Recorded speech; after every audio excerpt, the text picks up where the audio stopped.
할렐루야.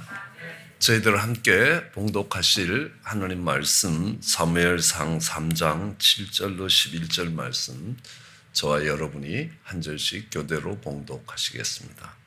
사무엘이 아직 여호와를 알지 못하고 여호와의 말씀도 아직 그에게 나타나지 아니한 때라. 여호와께서 세 번째 사무엘을 부르시니라. 그가 일어나서 엘리에게로 와서 가로되 당신이 나를 부르셨기로 내가 여기 있나이다. 엘리가 여호와께서 이 아이를 부르신 줄을 깨닫고 이에 사무엘에게 이르되 가서 누웠다가 그가 너를 부르시거든 내가 말하기를 여호와여 말씀하옵소서 주의 종이 듣겠나이다 하라. 이에 사무엘이 가서 자기 처소에 누우니라. 여호와께서 임하여 서서 전과 같이 사무엘아 사무엘아 부르시니라. 사무엘이 가로되 말씀하옵소서 주의 종이 듣겠나이다. 함께 봉독하시겠습니다. 여호와께서 사무엘에게 이르시되 보라 내가 이스라엘 중에 한 일을 행하리니 그것을 듣는 자마다 두 귀가 울리리라. 아멘.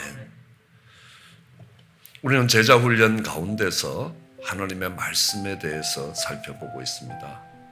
하나님의 말씀이 우리에게 왔을 때 우리의 삶에 어떤 변화와 어떤 역사가 일어나는가, 그리고 우리는 그 하나님의 말씀이 무엇인가, 이 개념과 유익성에 대해서 살펴보았습니다. 이번 주간에 들어오면서는 이 하나님의 말씀에 대한 우리의 자세가 어떻게 되어야 되는가, 하나님의 말씀에 대한 우리의 반응은 약 한 8가지로 정의될 수 있습니다. 말씀을 보고 듣고 해야 된다는 겁니다. 그리고 그 보고 들은 것을 묵상하는 겁니다. 또 묵상하는 가운데 그 말씀을 깨달아야 되고요. 또 그 깨달은 말씀을 내 삶에 받아들이고 내 삶에 적용하면서 또 하나님이 주시는 은혜들을 그 말씀을 통해서 전달하는 것입니다. 그러면서도 우리는 우리의 한계가 있기 때문에 그 말씀들을 배워가야 된다는 겁니다. 뒤에 묵상에 가서도 다시 이야기하지만 배우는 것 없이 이렇게 깊은 묵상이 들어갈 수가 없게 된다는 것들을 알 수 있습니다. 우리는 말씀을 듣는 것에 대해서 우리가 살펴볼 때에 말씀을 듣는 자세가 어떠냐에 따라서 우리는 4종류의 밭으로 구별된다라는 것들을 지난 아침에 살펴보았습니다. 그리고 우리가 하나님의 말씀인지 아닌지를 어떻게 분간할 수 있겠는가? 들을 수 있는 귀가 있어야 되는 겁니다. 성경에 이야기하죠. 귀 있는 자들은 들으라. 아마 이렇게 신체적인 귀를 말씀하고 계시지 않는다는 걸 알 수 있을 것입니다. 들을 수 있어야 된다는 겁니다. 이게 하나님의 말씀인지 아닌지를 또한 판단할 수 있어야 된다는 것입니다. 그런데 우리가 하나님의 말씀을 좀 더 잘 듣기 위해서 어떻게 해야 되느냐라는 것입니다. 오늘 하나님이 부르시고 말씀하셔도 들을 수 없었던 것들을 알 수 있습니다. 사무엘도 오늘 본문에 보면 그랬다라는 것들을 알 수 있습니다. 7절에 보더라도요, 사무엘에게 아직 하나님의 말씀이 정말 나타나지 아니한 때라는 겁니다. 쉽게 얘기하면 한 번도 하나님이 하시는 말씀을 들은 적이 없었다라는 겁니다. 사무엘을 부르셨습니다. 그런데요, 이 사무엘은 엘리가 부르시는 줄 알고 엘리에게 뛰어갔습니다. 대제사장인 엘리에게 가서 절 부르셨어요 라고 이야기하니까 안 불렀다라고 이야기합니다. 또 하나님께서 사무엘을 부르셨습니다. 그러니까 사무엘이 또 엘리에게 달려갔습니다. 그러자 이제 사무엘이 하나님이 사무엘을 부르고 계시는구나, 이런 것들을 엘리가 알고 엘리가 사무엘에게 하나님의 말씀을 듣는 법을 가르치는 겁니다. 그렇죠? 근데 참 놀라운 것은 엘리가 아무리 패역된 제사장이라도 그가 하나님의 말씀을 듣지 못하고 있다 할지라도 어떻게 하나님의 말씀을 가르칠 수 있다라는 것들을 이 사무엘에게 말해주는 것입니다. 그래서 사무엘에게 이야기합니다. 하나님이 부르실 때에 대답해야 된다는 겁니다. 그리고 정말 하나님 말씀에 집중하는 것입니다. 예, 말씀하옵소서 제가 듣겠다는 겁니다. 그렇죠? 듣겠다는 것은 다른 거 안 하고 엘리에게 뛰어가지 아니하고 그 말씀에 집중하는 것을 이야기합니다. 귀 기울이는 것들을 이야기합니다. 그렇죠? 우리는 하나님이 말씀하실 때 거기에 귀 기울이지 않는 것들을 잘 알 수 있습니다. 왜냐하면 우리가 가끔 우리 자녀들에게 이야기를 해도 게임에 빠져 있으면 잘 안 듣는다는 겁니다. 예, 제가 어릴 때 보더라도 아버님이 신문을 보고 계시면 어머님이 뭐라고 이야기하면 알았다고 그런데 나중에 보면 하나도 들으신 게 없는 겁니다. 언제 그런 말을 했느냐는 겁니다. 내가 지금 신문을 보고 있기 때문에 거기에 집중되어 있는데 옆에서 하는 말에 귀를 기울이지 못한다는 것들은 우리는 상식적으로 안다는 겁니다. 100m 달리기를 막 하는 사람에게 옆에서 아무리 뭐라고 이야기를 해도 아무것도 안 들릴 거라는 겁니다. 그건 오직 달려가는 그 100m 앞에 있는 골로 가장 빠른 속도로 달려가고 있기 때문에 안 들린다라는 겁니다. 언젠가 요한계시록을 읽다가 보니까 하나님이 이 반모섬에 있는 요한에게 정말 큰 우레와 같은 소리로 말씀하신다는 겁니다. 이 말씀하시는 정도가 다르다라는 걸 우리는 알 수 있습니다. 이 모세에게 하실 때도 이렇게 말씀하시죠. 내가 모세에게는 그 세미한 음성으로 이야기하지 않는다. 친구에게 말하듯이 또렷또렷 말한다는 겁니다. 그런데 왜 모세의 권위에 도전을 하느냐 하고 꾸짖으실 때 정말 이렇게 모세는 그런 하나님과의 교제가 있는 사람이다 라고 하나님이 직접 모세에 대해서 증거를 하시는 것들을 보게 되는 겁니다. 하나님이 말씀하시고 듣는 거에 따라서 커뮤니케이션 방식이 다르구나. 이 반모섬에 있는 요한에게는 정말 우레와 같은 목소리로 말씀하셨다는 겁니다. 그래서 왜 하나님 제게는 그렇게 안 하시나요? 이렇게 했더니만요. 너 반모섬 갈래? 라고 이야기를 하는 겁니다. 반모섬에 가면 아무것도 보이지 않는 겁니다. 하나님밖에 보이지 않는다는 겁니다. 하나님에게만 집중이 될 수 있다는 겁니다. 그래서 우리는 이것을 큐티라고 이야기합니다. quiet time이라고. 이게 주변 환경이 조용해져서 내가 말씀에 집중할 수 있는 게 아니라 다른 번잡한 생각들을 다 내려놓고 오직 하느님만 생각할 수 있는 그 시간이 하느님과 교제하는 시간이, 그죠? 그럼 생각해 보십시오. 내가 누군가를 만나서 대화를 하고 있는데 그 사람이 분명히 앉아있긴 내 앞에 앉아있는데 딴 생각을 하고 있다라는 겁니다. 분명히 몸은 교회에 와 있는데 생각은 지금 골프장에 가 있을 수 있다는 겁니다. 그럼 그 말씀이 들리느냐? 안 들린다는 겁니다. 그죠? 때로는 헤드폰을 쓰고 크게 음악을 듣고 있으면요. 옆에서 아무리 고함을 치듯 불러도 안 들린다는 겁니다. 그죠? 그런 것처럼 우리가 하나님께 집중할 때에 들린다라는 것들을 알 수 있습니다. 딴 곳에 정신을 파는 것이 아니라 조용히 하나님의 임재 앞에서 하나님의 말씀을 듣는 게 필요하다라는 겁니다. 그러니까 그래서 복 있는 사람은 오직 여호와의 율법을 즐거워하여 여호와의 율법을 주야로 묵상한다는 겁니다. 그것을 생각할 때에 하나님이 말씀하실 수 있다라고 이야기합니다. 그 다음에 우리가 하나님의 말씀을 잘 듣기 위해서 하나님이 말씀하시는 커뮤니케이션 채널이 잘 맞아야 잘 들린다라는 걸 알 수 있습니다. 우리가 라디오 방송을 들을 때도 채널이 정확하게 맞춰지지 않으면 지직지직하는 잡음 소리가 들리는 것들을 우리는 알 수 있습니다. 그러니까 커뮤니케이션 채널이라는 겁니다.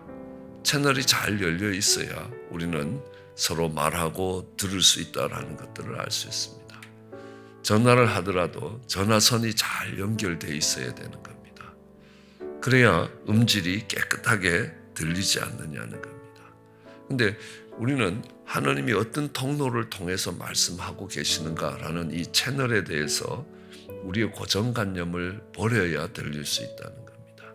아마 대표적인 예로 이런 예를 들고 있습니다. 물에 빠져있는 사람이 막 떠내려가면서 하나님 저 좀 구해주세요. 그렇게 이야기하니까 조금 있다니까 이쪽에서 밧줄을 던지는 겁니다. 빨리 잡고 나오라니까. 괜찮다고 나는 딴 사람 구하라고. 나는 하나님이 구해주실 것이라고. 그 다음에는 보트가 와서 빨리 올라타라 그러니까 하나님이 구해주실 거라는 겁니다. 그 다음에 이제 헬기가 와서 사다리를 내리면서 빨리 올라오라고 그러니까 하나님이 구해주실 것이라 라고 그 헬기에 이 사닥다리를 타지 않았습니다. 그게 결국 물에 빠져 죽었죠. 하나님 앞에 가서 하나님 왜 내가 기도를 했는데 안 들어주셨나요? 그러니까 내가 3번이나 갔는데 네가 안 했지 않느냐는 겁니다. 그러면 이 커뮤니케이션이 안 되는 이유가 뭡니까? 하나님이 나를 구해주시면 정말 회리바람처럼 휙 돌려서 물속에서 나를 샥 꺼내서 육지로 옮겨 놓으실 거라고 생각을 한 거라는 겁니다. 그것만이 하나님이 나를 구하시는 방법이라는 겁니다. 밧줄을 던져주는 거는 밧줄 던져준 사람이 나를 구하는 거지 하나님이 하시는 거 아니라고 생각을 하기 때문에 그렇다는 겁니다. 그것이 정말 이렇게 내가 갖고 있는 이런 선입관으로 그 하나님의 말씀을 막는 경우도 그와 같은 경우가 된다는 겁니다. 우리가 하나님이 우리에게 말씀하실 때 어떻게 말씀하시느냐?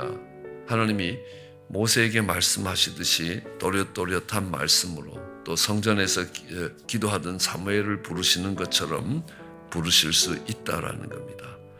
야곱도 약복강가에서 그 하나님의 말씀을 듣게 되는 겁니다. 그렇죠? 이 사도 요한도 밤모섬에서 정말 나팔 소리 같은 하나님의 소리를 듣게 되는 겁니다. 그 다음 하나님이 선지자들을 통해서 그 하나님의 종들을 통해 하나님의 말씀을 전합니다. 여호와의 말씀이 호세아에게 임했다는 겁니다. 그럼 농사짓던 농부가 선지자가 된 것입니다. 왜요? 하나님이 하신 말씀을 또 하나님이 하실 계획을 알게 되었기 때문에 그렇습니다. 그래서 그것을 백성들에게 전했다는 겁니다. 이대로 살아가다가는 당신들이 멸망당할 것이다 라는 겁니다. 그래서 하나님이 그 종들에게 말씀하시고 그 종들을 통해서 그 말씀이 전달될 때가 있다는 겁니다. 그리고 성경을 읽어가는 동안에 기록된 하나님의 말씀을 읽어가는 동안에 마음에 오는 소리가 있다는 겁니다. 성령님이 우리 마음에 부어주시는 소리가 있다는 겁니다. 그러니까 우리는 이 성경을 읽어가는 동안에 마음에 들려오는 소리가 있습니다. 이것이 오늘날에 있어서 많은 커뮤니케이션 방식이 되고 있다는 것입니다. 왜냐하면 이 성령님이 오시기 전에는 하나님의 보좌가 하늘에 있는 것입니다. 그렇기 때문에 보좌로부터 말씀이 나오는 겁니다. 그런데 성령님이 오심으로 인하여 그 보좌가 우리 마음 속에 있다는 겁니다. 그 하나님의 음성이 마음 속에서부터 흘러나오고 있다는 겁니다. 그래서 우리는 성경을 읽는 동안에 다른 일들을 통하여 하나님이 하시는 말씀을 들을 수 있다는 겁니다. 그 다음에 우리는 하나님이 만드신 만물을 보면서 하나님의 말씀을 들을 수 있습니다. 로마서 1장 20절에 보더라도 하나님의 영원하신 능력과 그 신성에 관해서 하나님이 그 만드신 만물에 분명히 보여 알게 하셨다는 것입니다. 때로는 이 발람이 나갈 때 나귀가 막고 있는 것이라는 겁니다. 나귀를 통해서도 하나님이 말씀하고 계시다라는 것입니다. 그리고 하나님이 꿈을 통해서 말씀하십니다. 여러분 솔로몬에게 내가 너를 위하여 무엇을 해주겠냐? 네가 내게 구하라 라고 이야기할 때 그게 솔로몬이 꿈에 했다는 사실입니다. 예수님을 데리고 빨리 애굽으로 내려가라 라고 이야기합니다. 이 요셉에게 네 아내, 네가 정혼한 약혼자 마리아가 임신한 것은 정말 성령으로 인하여 하나님이 하신 일이니 그를 아내로 데려오기에 정말 두려워 말라는 겁니다. 그것을 언제 이야기하셨습니까? 꿈에 하셨습니다. 근데요, 하도 이상한 꿈을 꿨다. 내가 정말 그걸 계속 생각해 보다니까 개꿈을 꿨나? 라면 역사가 바뀌었을 것이라는 겁니다. 그런데 요셉은 그 꿈에 하나님이 하시는 말씀을 하나님의 말씀으로 받았다는 것입니다. 그렇죠? 바로도 꿈을 꿨습니다. 하나님이 바로의 꿈을 통해서 말씀하셨습니다. 그런데 그 말씀의 뜻이 뭔지를 모르는 겁니다. 그러니까 그것을 요셉이 해석을 하는 겁니다. 요셉의 꿈에 하나님이 말씀하셨습니다.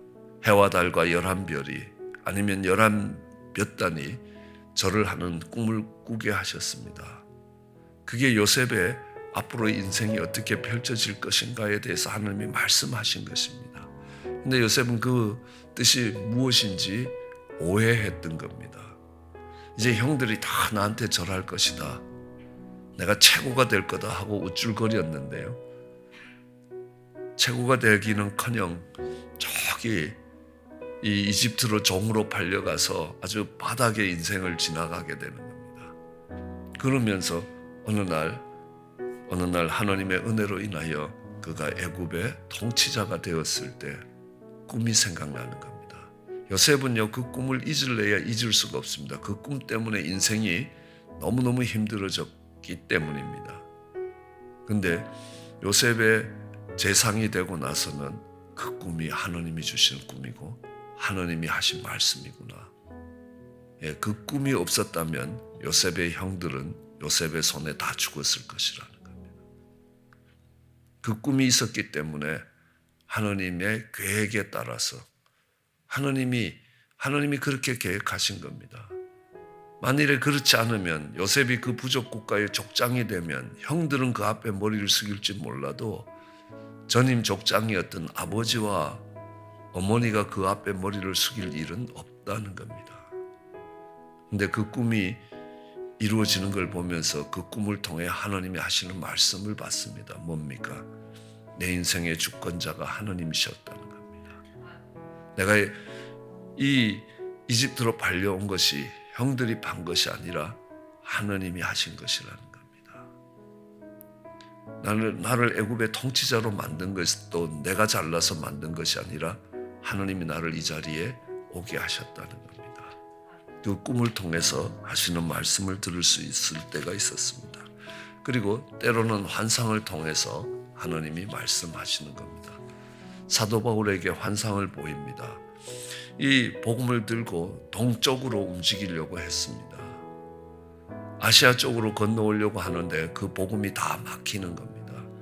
그때에 마게도니아 사람이 이 유럽의 관문이라고 이야기하는 이 빌립보가 있는 그 지방을 마게도니아 지방이라고 이야기할 때 그리스의 아테네가 있던 그 지역에서 이 마게도니아 사람이 건너와서 자기를 도와달라는 환상을 보면서 하나님이 복음의 방향을 바꾸시는 것이구나 라는 하나님의 말씀을 듣게 되는 것이라는 겁니다. 그 환상을 통해 그가 말씀을 듣게 되고 또 우리가 하나님의 뜻을 잘 알 수 있는 것은요, 우리 삶에 이루어지는 일을 보면 안다는 겁니다. 네, 성경이 이야기합니다. 잠언서 16장에 사람이 마음으로 계획할지라도 그 걸음을 지도하시는 분은 하나님이시라는 겁니다. 계획은 우리가 했을지라도 그 계획이 성취되냐 안 되냐는 것은 하나님의 뜻만이 서게 돼 있다라고 이야기합니다. 우리 속에 이루어지는 일을 통하여 우리가 하나님이 하시고자 하시는 일과 하나님이 하시고자 하는 말씀을 들을 수 있게 된다는 겁니다. 아까 물에 빠진 사람처럼요, 정말 이렇게 어느 날 하나님이 오셔서 정말 나팔 소리 같은 큰 소리로 이야기할 때 이게 하나님, 이것만 하나님의 소리다라고 그 채널을 고정하지 말라라고 이야기하는 것입니다. 그리고 우리가 하나님의 말씀을 잘 들으려면 기대를 갖고 그 하나님 앞에 서 있을 때 잘 들린다라는 것들을 알 수 있습니다.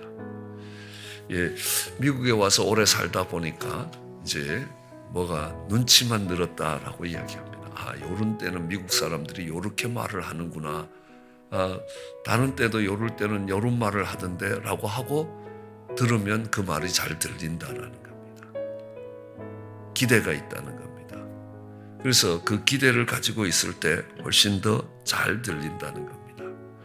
사람이 얼마나 기대에 대한 기대를 가지고 사는지 2층 올라가는 계단을 올라갑니다. 2층 올라갈 때 계단을 올라가면서 다른 생각을 하고 다 올라가면 계단이 없지 않습니까? 근데 계단이 있는 것처럼 생각을 하면 몸의 중심이 흔들리는 걸 느낍니다. 그죠? 나는 아무 생각 안 하고 그냥 계단을 하나씩 올라가는데 마지막 계단에 계단이 없단 말입니다. 그죠? 다 올라왔는데 여전히 딴 생각을 하다 보니까 계단이 있는 줄 아는 겁니다. 그럼 거기에서 계단에 발이 닿을 때쯤 돼서 정지를 하려고 하니까 몸의 중심이 흔들리게 되는 겁니다. 계단 하나를 오를 때도 우리 몸은 다음에 어떤 행동을 할 것인가를 기대를 하고 거기에 대해서 준비를 하고 있다라는 것들을 알 수 있게 됐습니다.